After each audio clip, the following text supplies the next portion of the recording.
Сәлеметсіздер ме оқушылар? Бүгінгі жаңа сабақ, екінші сабақ. Күн шыққанда. Оқушылар, бұл өлең жолын суретпен түсіндіріп көреміз. Шырт ұйқыда жатқанда, шырылдайды торғайым. Ұйқыны ашты, оятты. Балақай ұйықтап тәтті түс көріп жатқан кезде, торғай шырылдап ұйқысын ашады. Сөйтіп бала оянып кетеді. Анықтап қарасақ, терезеден торғайдың шырылдап тұрғаны көрінеді.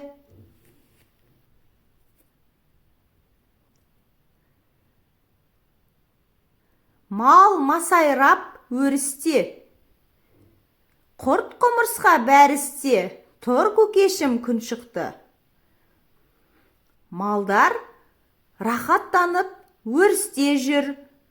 Өріс дегеніміз малдардың жем жеп, шөп жеп, жайылып жүретін жері. Құрт құмырсқа бәрі істе.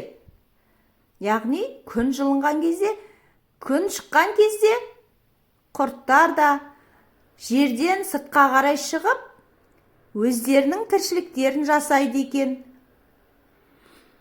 Ал кішкентай құмырсқа болса,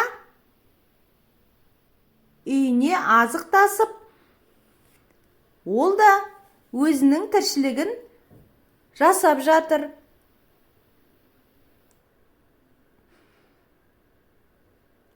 Қалыпсың-ау ұйықтап, қарағым, қаладау сенің сабағың, жуын, жүгір мектепке.